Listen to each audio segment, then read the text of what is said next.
Today was a day when I decided I had to get out, but I was going to get out with the hip boots. I'm hitting a little stream today that does get a little bit of stocking, and it does have some holdovers, and it also supports wild brook trout. So we're going to hit this and see how we do. I've always enjoyed it. I get across the road safely.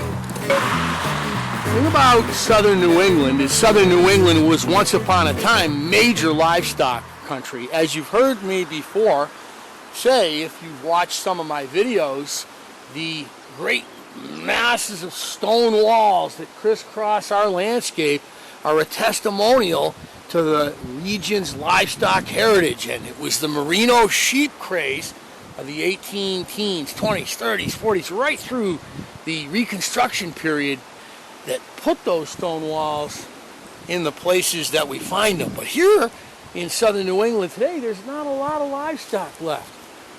Here in this particular area, there are a real working farm. And real working farms are something to cherish now. People talk about farm fresh. I don't know if they necessarily mean real working farms. They have their issues with the smell of cow dung in the air. I'm going to let that fly get down. I'm wearing my camouflage. A lot of times in these small streams, it really helps to be stealthy.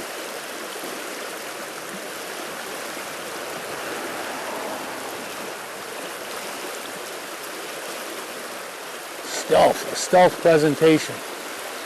Now we've had some really high water here for the past week and a half. So with that said, the stream that we're on was probably stocked during that high water period, and at this point it may be possible to pick up some fish that are a little bit acclimated rather than the type that you pull off the top of the water because they literally just got dumped in out of a stocking tube, out of a stocking truck.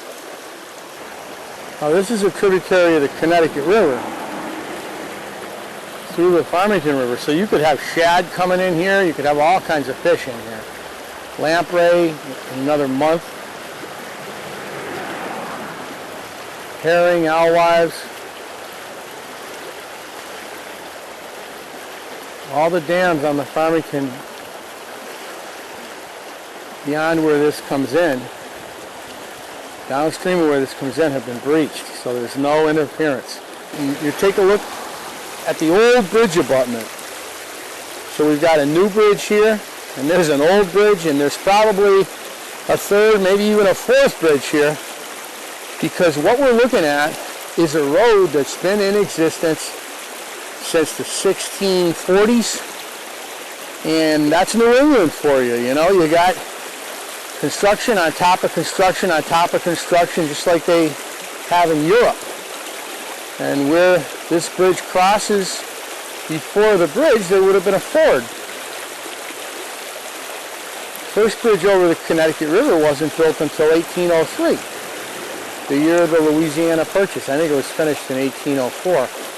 But that bridge, the first one to span that. Now there are a lot of smaller bridges on the west side. I'm on the west side of the Connecticut River here. And I'm going to try to get some action, maybe some aggressive fish here.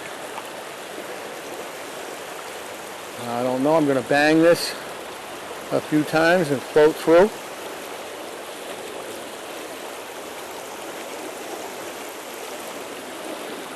Watch the trees. I'm saying that to myself as much as I am to you. Watch the trees. The trees overhang these little streams, and it's a quick way to lose. It's not about losing flies, it's about losing time.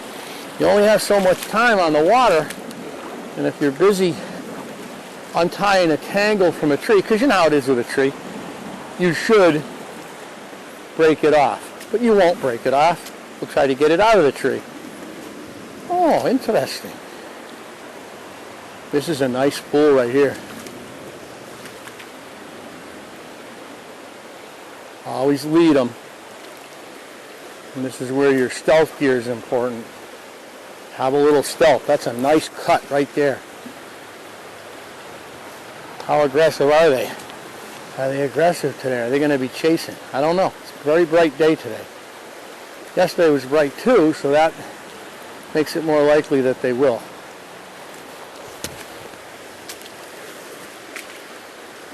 I got to get closer, which means get closer to the wood.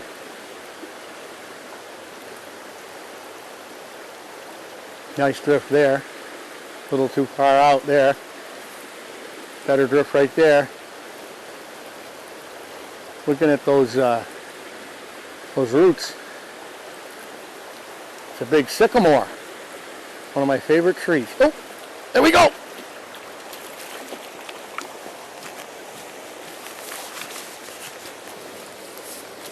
So you got to be patient. Run your fly. This is a little rainbow, and there are probably more there. So I got to get him over here. He was willing to cooperate. You don't want to come to the net yet, though. Get his head up. Get him up. Watch the trees above your head. There he is, into the net. And he hit the big bottom fly, which is should have taken the barb off. But let's take a look at him. There he is. Now look at the caudal and the anal fin. Look, this is definitely a holdover. That wasn't a stocky. Good. So my excitement levels come down, and you can see what I'm running. I've got a little stonefly looking thing here, and up here I got my second, which is the blue-winged olive nymph.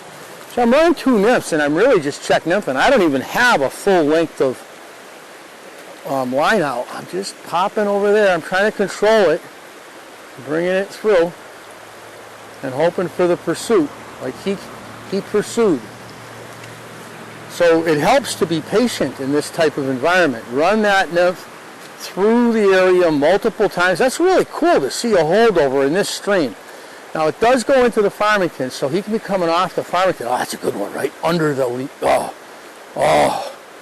that's how you get the good ones right there, because it goes right under those roots. Cut banks, roots. It's bold to fish them because you're going to lose flies once in a while if you don't want to skunk the water. In this case, I would probably skunk the water. Oh, I almost found out about skunking the water there. So I'm doing a drift coming right down this run.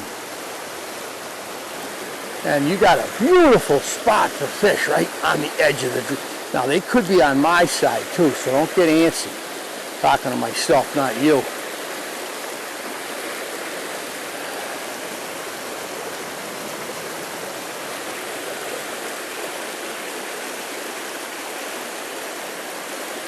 Run the nymphs through. See some bugs coming off the water in here. Oh, that might have been one. A river is an engine. It just churns through the nutrients and the minerals and accumulates the runoff and last year's leaves and biological material of all kind, and it just generates life. Insects and shrimp, all kinds of. And this river will soon go down into my stomping ground.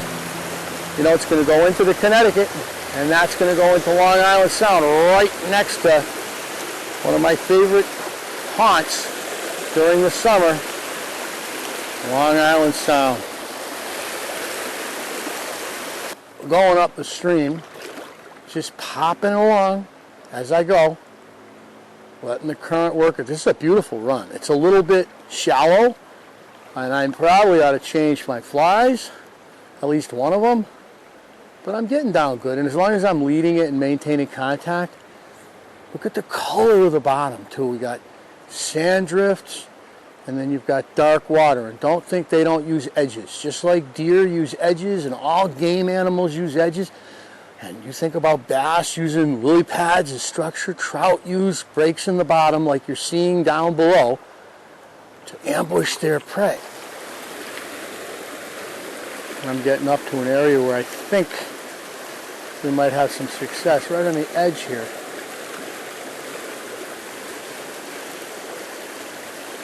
It's like a particularly fishy spot right here.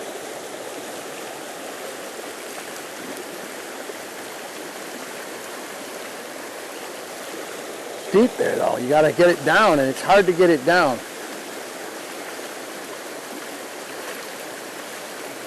We come across over there. It's like a miniature version of one of my favorite spots at the Housatonic. A couple currents are coming together, so I'm working that outside current edge over there where one spills into the other.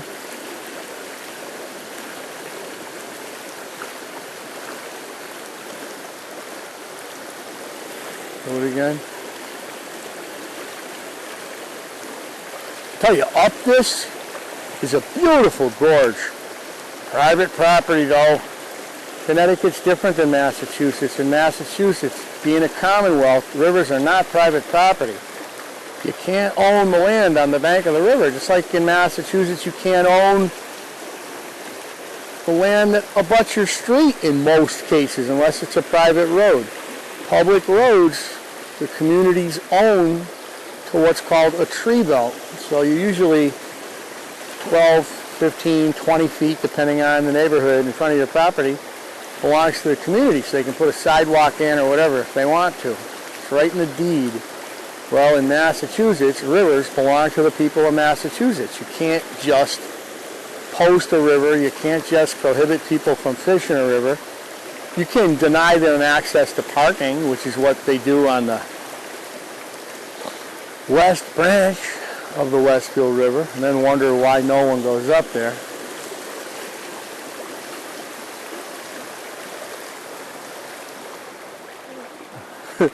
Well, we gave it a run. So just one trout today, but it was a beautiful day to be out. It's early May. I'm surrounded by agriculture. The westering sun, beautiful, beautiful height to the stream. And hey, you got to make it happen when you can make it happen. And historically, I'm surrounded by what New England was for so long.